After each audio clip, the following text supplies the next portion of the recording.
So, when we are balanced and stable in sports, Okay, so when we are balanced and stable in Scots, so Scots is your priority to understand, right? So when we are balanced, a simple definition, when we are able to maintain, when we are able to maintain center of gravity over base of support. I will explain it soon. Prior that, let's understand what are very important factors for the balance. Okay, so there are three balance senses.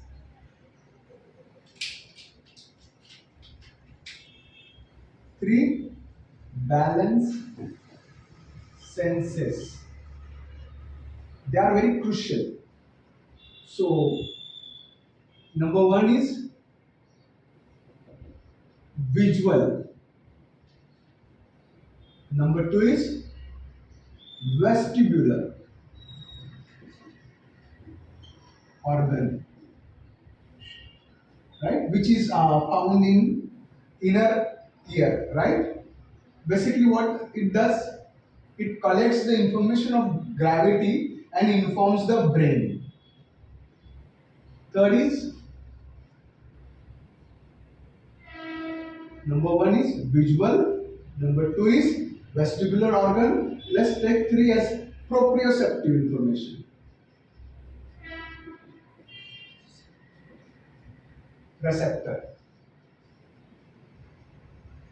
right? So these senses are destroyed with age. They are degenerated with age. People will lose their proprioceptive information. What is proprioceptive receptor? Basically, they are in skin, in muscle, and joints.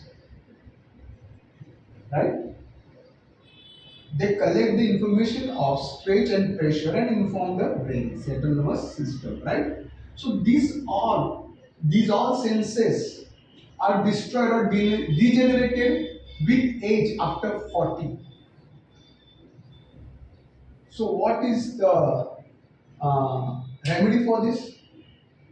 These people should take care of themselves with yoga exercises, yoga asanas, right? And meditations. So they can retain their health. Now, let's understand the stability in Scott. So when an object is said to be stable, that criteria need to be understood. So when is an object is stable? Criteria for an object to be stable, right? So number one, let's take base of support.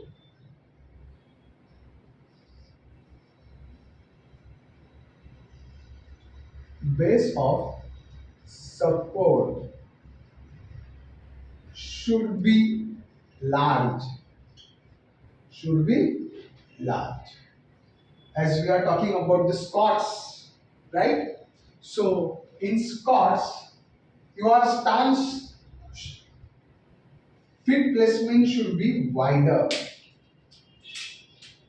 I have already explained in my previous lectures on YouTube the Scott's kinematics at the ankle joint, Scott's kinematics at the hip joint, Scott's kinematics at the knee joint.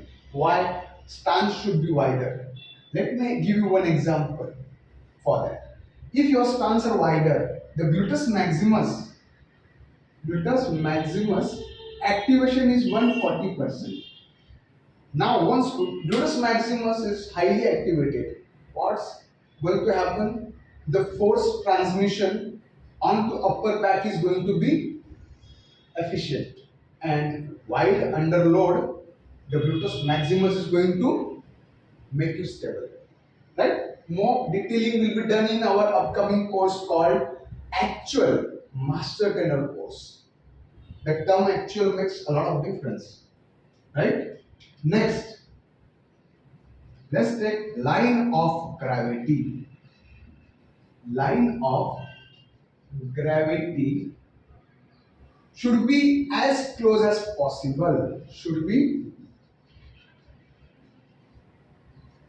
as close as possible.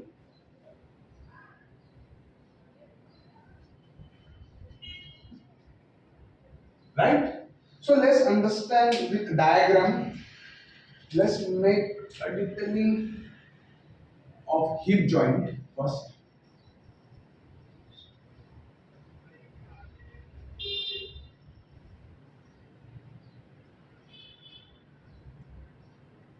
Okay. So this is your hip joint here, right? And this is your fibula.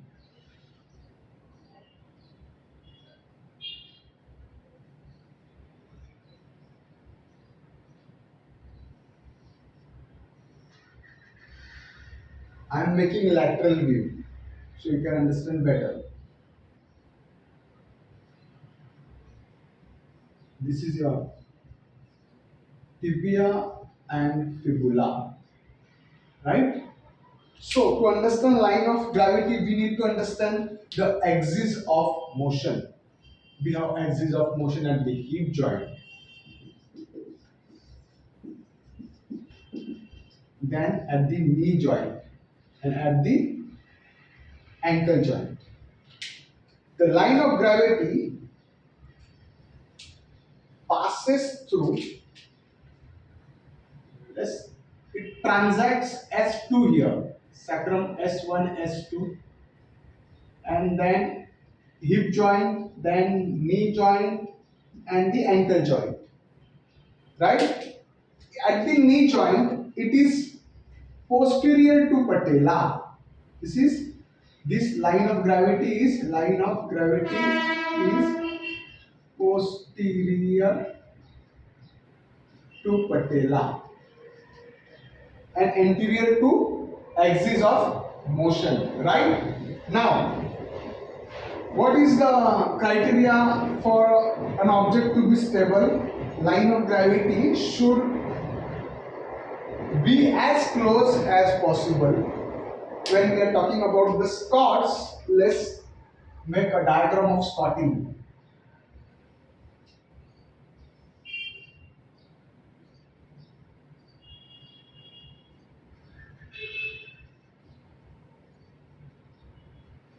Okay.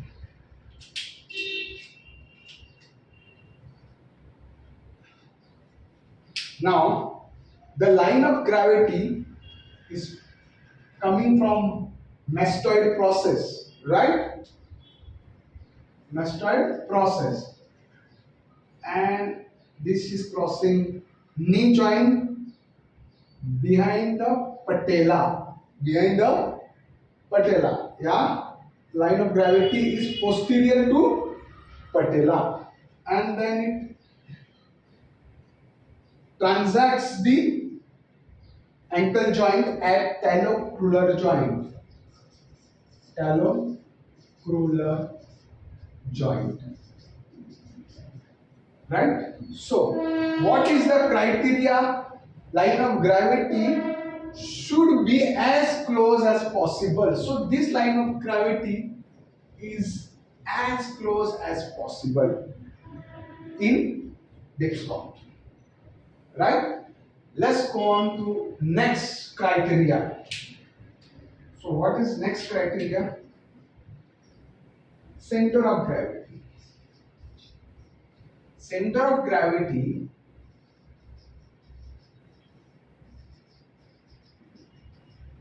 should be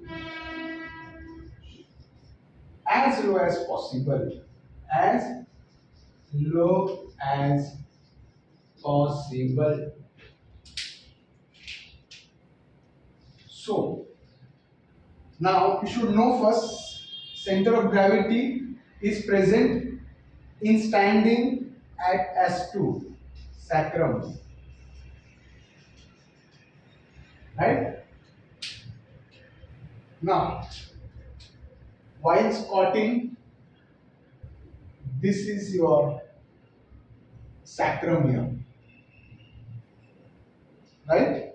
So, as you go down in squatting position, the center of gravity will fall below the sacrum. So, it will be as low as possible. So, all these criteria are going to make you stable in squatting as well as balanced in squatting. I hope I have simplified this lecture. Thank you very much.